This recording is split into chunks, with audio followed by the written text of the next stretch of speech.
Le groupe Connect, expert en recrutement intérimaire. Rejoignez les 35 agences du groupe Connect pour des opportunités de carrière partout en France.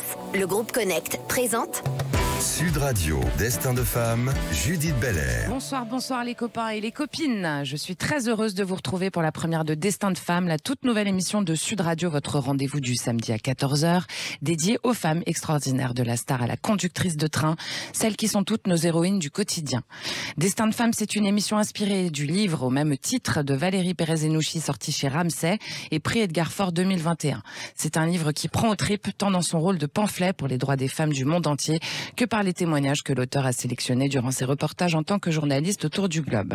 Pour Destin de femme sur Sud Radio, nous allons nous intéresser à toutes celles qui tissent la toile du tissu social français et dont l'engagement professionnel est souvent intimement lié à leur vie personnelle, puisque pour les femmes, les deux sont souvent indissociables.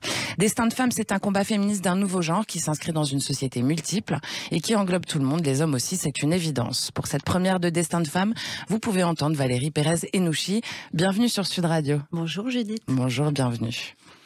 Alors, comme je l'ai dit dans cette introduction, et je l'ai fait parce que c'est comme ça que vous débutez votre livre, Valérie Pérez-Henouchi, première constatation, les femmes ont des responsabilités et des devoirs qui font partie intégrante de la société, et on parle bien de devoirs. Oui, on parle de devoir parce que depuis le début des temps, les femmes ont une place. Et en fait, cette place, finalement, quand on regarde dans les différents pays du monde, on se rend compte que cette place est identique partout. C'est-à-dire qu'on demande aux femmes énormément de choses. On leur demande d'être mère, on leur demande d'être épouse, on leur demande maintenant de plus en plus de vaquer à des obligations professionnelles. Et tout ça, eh bien, ça fait partie de ces devoirs. Et c'est vrai que c'est extrêmement compliqué, et vous l'avez très bien dit en introduction, de faire en sorte que tout ça fonctionne.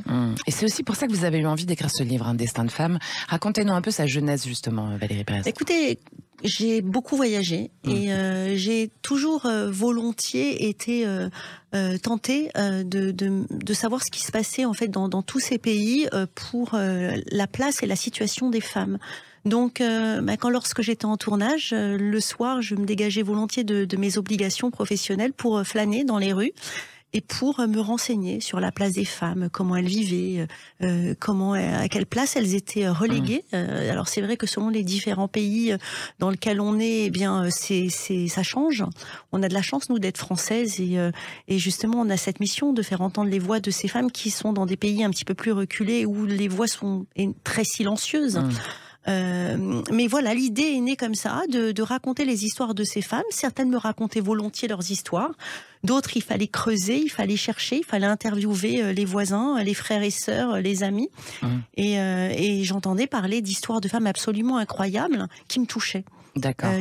Qui m'emportaient, qui me laissaient pas du tout indifférente. Et encore maintenant, quand j'en parle, j'ai des frissons parce que quand on parle d'adoption, quand on parle de divorce, quand on parle d'enlèvement d'enfants, quand on parle de viol, quand on parle d'harcèlement, tout ça, nous les femmes, c'est des sujets communs dans le monde entier. C'est des sujets qui sont complètement universels. Alors votre livre il se découpe en deux parties. La première elle est rythmée par un état des sujets qui concernent la vie des femmes depuis l'Antiquité. Ça va du mariage aux filles mères en passant par le harcèlement, la violence dont vous parlez, et même jusqu'au travail de leurs enfants, parce que c'est aussi un sujet. Comment vous les avez délimités ces thèmes? C'est venu avec les témoignages ou c'était déjà des thèmes que vous aviez envie de travailler, de faire connaître avant? En fait, ces thèmes, j'ai raconté je les ai regroupés en réalité, parce que là, on a les témoignages de ces femmes-là. Il y en a 17 là, ouais. Il y en a 17, mais en réalité, j'en ai interviewé beaucoup. C'est 10 ans de travail. 10 ans de travail, et je les ai groupés par thème. Et je trouvais que c'était des thèmes qui nous parlaient. Alors, c'est vrai qu'il n'y a pas tous les thèmes, mais ces thèmes-là, je trouvais que c'était... C'est ceux qui vous touchaient le plus. Qui me touchaient le plus, parce que j'ai senti beaucoup de souffrance, j'ai senti beaucoup d'abnégation. J'ai senti beaucoup de résilience, beaucoup de courage. Et c'est vrai qu'il y a des histoires qui sont difficiles, mais on n'est pas là pour pleurnicher, on est là pour aller de l'avant. On est là pour avancer. Et on est là pour avoir cette mission sociale qui va faire que la place des femmes, elle va vraiment avancer, elle va changer. On y arrive. On y arrive. Moi, je suis très positive comme fille. Je veux pas rester à dire oui, mais enfin, ça a été très compliqué. Il a fallu descendre dans la rue. Il a fallu se faire entendre. C'est vrai qu'il a fallu le faire. Et bravo à ces femmes formidables qui ont été là au départ. Je pense à Simone Veil, je pense à Simone de Beauvoir, qui sont vraiment des femmes qui ont fait des choses incroyables. Gisèle Halimi. Mais aujourd'hui, il faut continuer. Et je pense qu'il faut continuer, comme vous le disiez très bien, ensemble, avec les hommes. D'autant plus que nos droits sont pas toujours acquis dans les sociétés occidentales, en particulier si on voit le recul des droits de l'avortement par exemple aux États-Unis en ce moment. Finalement, c'est une motivation aussi pour faire en sorte que ces droits ne disparaissent pas, parce qu'ils sont toujours mis en danger, nos droits. Oui, enfin, à chaque fois qu'une société va mal, à chaque fois qu'il y a des soucis, à chaque fois qu'il y a des problèmes économiques, eh bien, ça tombe sur qui? Ça tombe sur les femmes.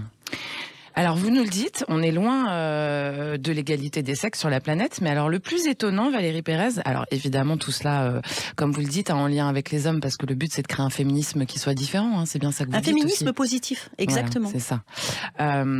Le plus étonnant, c'est la France quand même, si on considère que la citoyenne prend en général, alors ça c'est les chiffres de l'INSEE en 2021, 24% en moins de salaire que les hommes. C'est quand même fou, quoi. Et oui, et on en est toujours là. Et comment ça se fait à votre avis, ça ?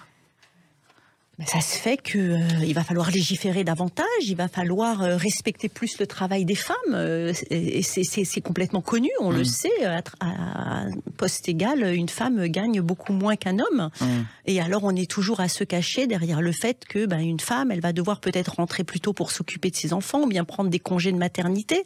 Mais il faut prendre le problème à l'envers. Maternité maintenant. Oui, mais il faut prendre le problème à l'envers. Le fait de prendre un congé maternité ou un congé justement paternité, eh bien, ne fait que sortir le meilleur d'une femme. Parce qu'une femme, quand elle s'épanouit au niveau de sa maternité, ça devient une femme meilleure. Non pas que les femmes qui n'ont pas d'enfants ne sont pas des femmes meilleures. On sait très bien que on ne s'épanouit pas que dans la maternité aujourd'hui. Mais quand une femme peut accomplir ce qu'elle veut, elle sera meilleure après. Bien sûr. Alors c'est aussi une histoire qui nous date de la Révolution. C'est ce que vous nous racontez dans Destin de femme. Par exemple, que les grands hommes en réalité étaient des femmes, ceux qui ont lancé la Révolution française. Alors il y a Olympe de Gouges. Alors pour les auditeurs quand même, a été rédactrice en 1791 de la Déclaration des droits de la femme et de la citoyenne. Puis elle a laissé de nombreux écrits et pamphlets en faveur des droits civils et politiques des femmes et de l'abolition de l'esclavage des Noirs à l'époque. Elle a pourtant été traitée comme une hystérique. Elle a été guillotinée. Germaine de Stel, c'est aussi un bon exemple, qui inaugure cette fameuse lutte en faveur de l'égalité pour tous, qui était traitée comme un laidron. Et puis on va venir un petit peu à aujourd'hui. Ça nous fait penser quand même à la manière dont celles de notre époque sont traitées. Alors évidemment, on les aime ou on les aime pas, on adhère ou on n'adhère pas. Ségolène Royal, Marlène Schiappa, enfin la liste est longue des femmes politiques. Puis vous parlez de Simone Veil, elle aussi, elle a beaucoup souffert en son temps. Qu'on adhère ou on n'adhère pas, on entend souvent quand même à leur rencontre des mots déplacés du type hystérique ou trop. Elles sont souvent trop, ces femmes-là. Donc on est quand même encore dans une société où quand on est une femme haute en couleur, où on vous dit que vous prenez les attributs des hommes finalement, ou alors on vous dit que vous êtes trop. Et oui, ça c'est un petit peu facile, parce qu'il faut savoir juger les gens sur leur personnalité, sur leurs qualités, sur leurs défauts. Alors on peut effectivement ne pas les aimer parce qu'elles ont une opinion politique ou bien courant qui ne nous convient pas.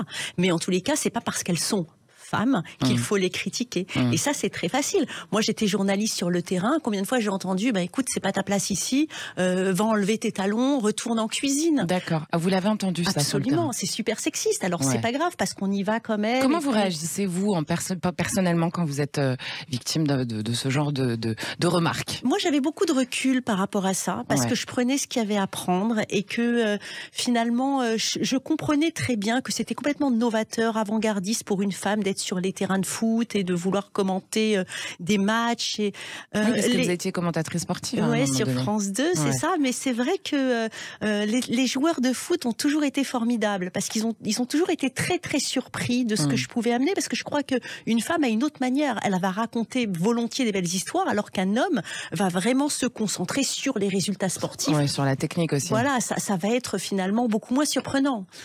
Ok, ils connaissent leur boulot, ils vont commenter le match parfaitement bien. Mais moi, j'aimais bien raconter l'histoire.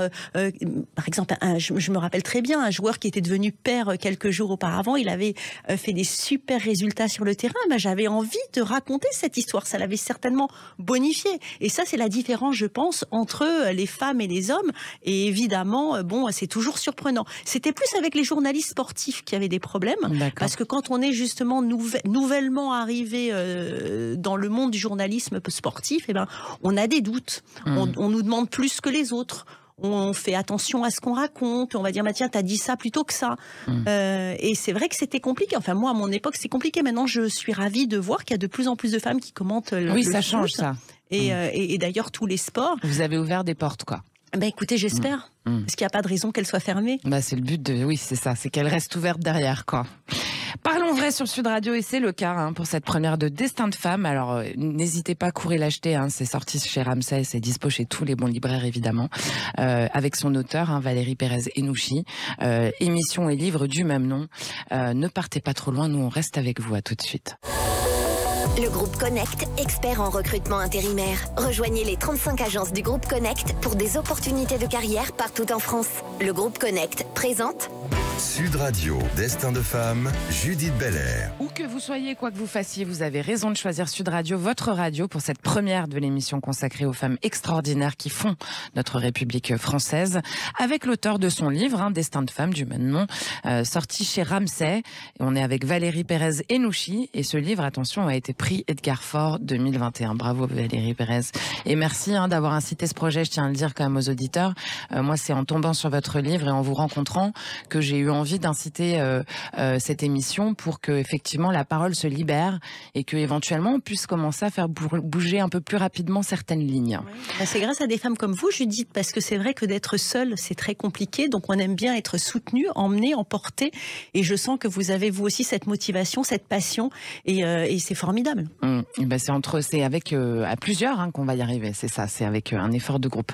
Alors Valérie Pérez-Henouchi, dans votre livre, vous nous parlez notamment aussi, alors pour revenir un peu à l'histoire de justement des femmes françaises, un grand visionnaire adulé par certains hommes politiques d'aujourd'hui encore, et puis par plein d'autres gens, Napoléon, qui est connu pour le premier code civil. Mais alors là, moi, je suis tombée des nues quand j'ai découvert ça, mais aussi malheureusement pour le recul du droit des femmes sous son règne.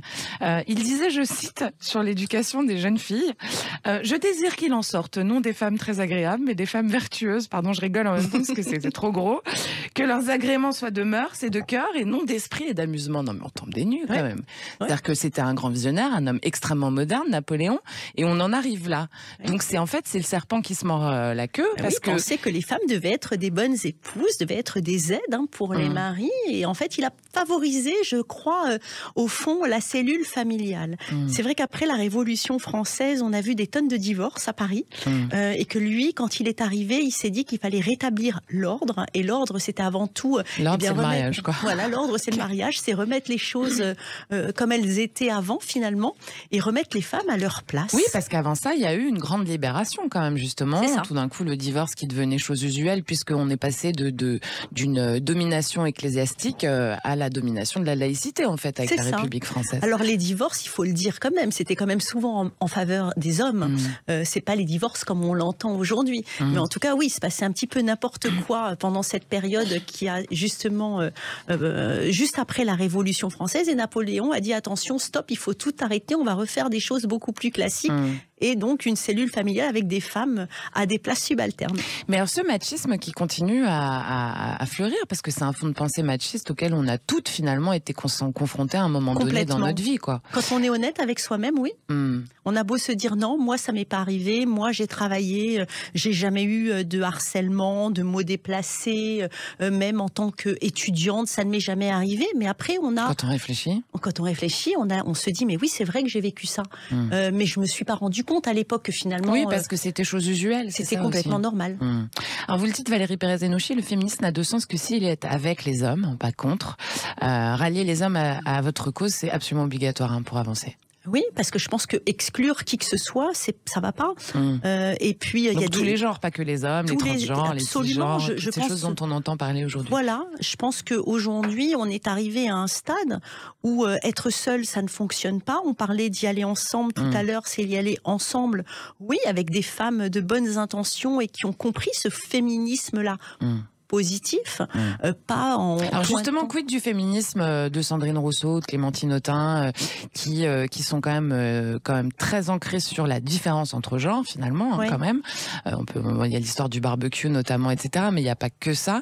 Il y a aussi, ce sont aussi des femmes qui vont soutenir celles qui veulent se faire voiler. Donc ça, c'est un féminisme assez particulier aussi, et qui le font en tout cas contre les hommes, ou vraiment de manière contradictoire avec le genre masculin. En fait, moi, je pense que c'est le meilleur moyen pour exclure les hommes qui ont compris. Il y en a énormément qui ont compris que les femmes méritent d'avoir l'égalité, méritent d'être à la même place, méritent d'avoir le même salaire. Et ceux-là, il faut pas les exclure, parce que c'est une grosse erreur à mon avis.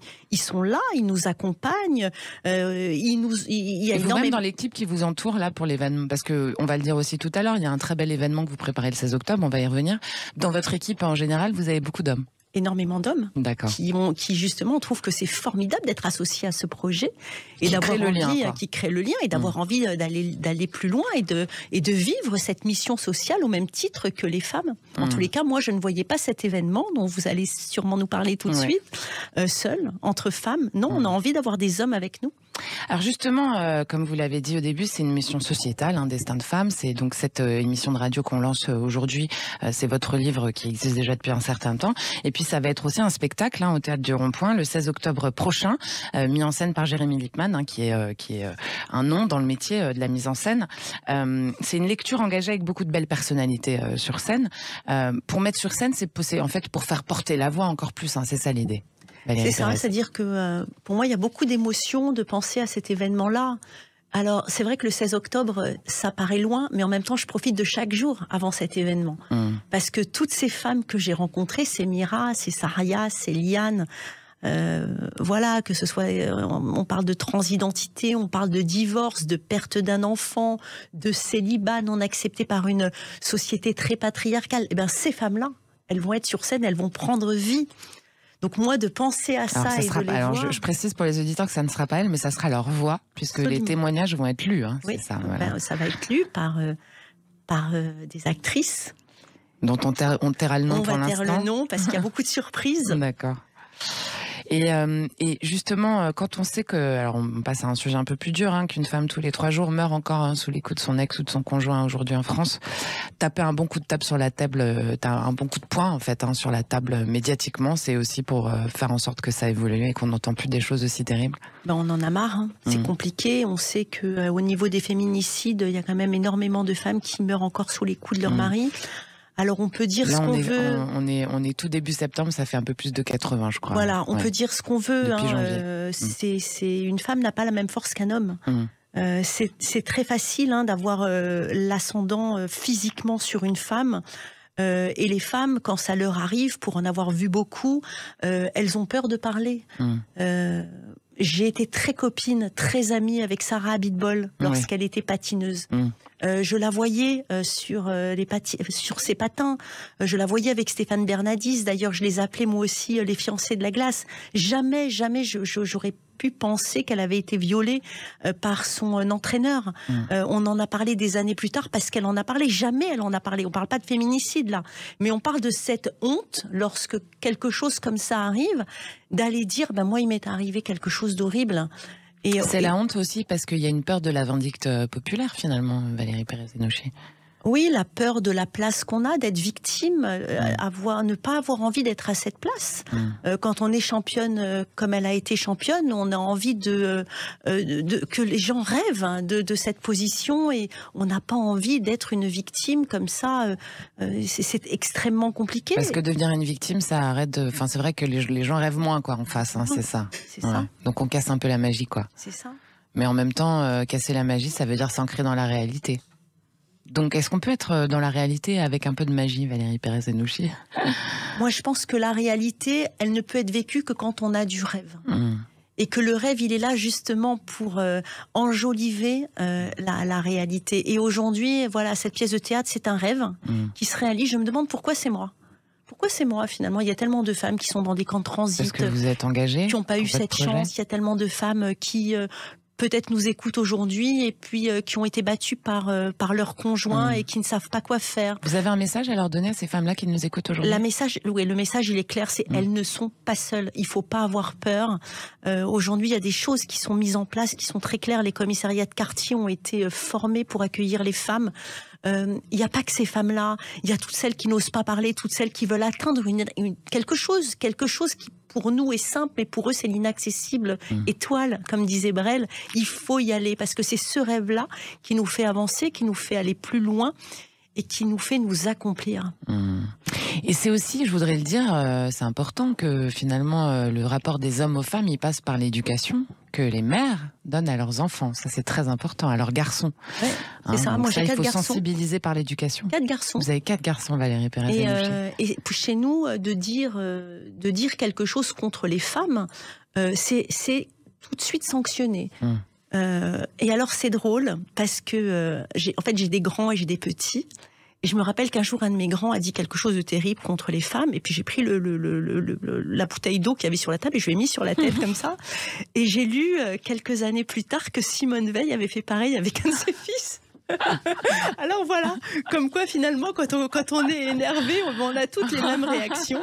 Mais bon, je pense que ça leur a servi de leçon, parce que maintenant, quand il y a quelque chose qui a dévié un petit peu, on me dit pardon, ne crois pas que je suis sexiste. Même les petits qui ont 12 ans et 10 ans, ils sont complètement conscients qu'une femme, il faut la respecter.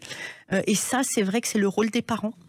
Et donc faire attention à l'enfant roi, faire attention de ne pas donner trop de droits, expliquer les choses, parce qu'il y a des choses qui nous paraissent logiques, qui en réalité ne le sont pas. Ne le sont pas forcément, bien sûr. Et alors on l'a dit, Destin de femme, c'est un livre sorti chez Ramsay que je vous conseille tous d'aller l'acheter, évidemment. C'est un très très beau livre de Valérie Pérez-Henouchi. C'est une pièce de théâtre donc qui aura lieu le 16 octobre au Théâtre du Rond-Point à Paris. Et qu'est-ce que vous avez d'autres projets comme prévu? Vous voulez continuer à faire des actions derrière?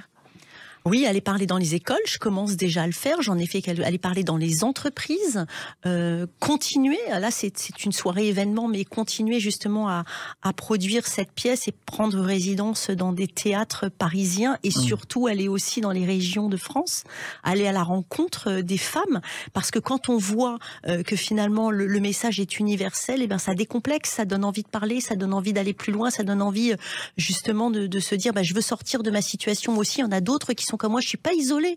Le fait d'être isolée comme ça affaiblit.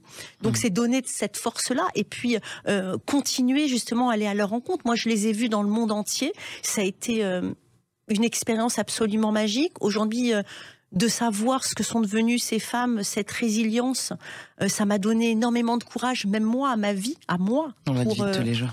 Accomplir ce que j'avais envie d'accomplir et qu'on apprend l'une de l'autre. On y va ensemble. Et merci beaucoup Valérie Pérez-Henouchi. Merci à vous pour cette Judith. belle première.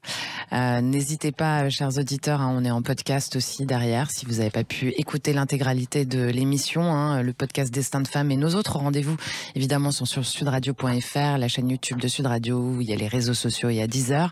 Alors, Destin de femme, je vous le répète, le livre, je vous le répète, est chez les bons libraires, faut courir l'acheter. N'oubliez pas, le 16 octobre au Théâtre du Rond-Point à Paris, les places sont disponibles à l'achat sur Helloasso, HE2LOASSO.com. Ça coûte 55 € et ça vaut le détour très clairement. Et puis merci à Maxime qui réalise pour vous aujourd'hui, aux équipes de Sud Radio. On se retrouve samedi prochain à 14h pour un nouveau Destin de femme avec la marraine du projet, je vous tairai son nom pour l'instant. Et puis demain, dimanche à 19h pour la première de la saison 5 de cet excellent sur Sud Radio évidemment. Et puis je vous embrasse. Bonne journée. Sud Radio, Destin de femme, Judith Belair. Avec le groupe Connect, expert en recrutement intérimaire. Rejoignez les 35 agences du groupe Connect pour des opportunités de carrière partout en France.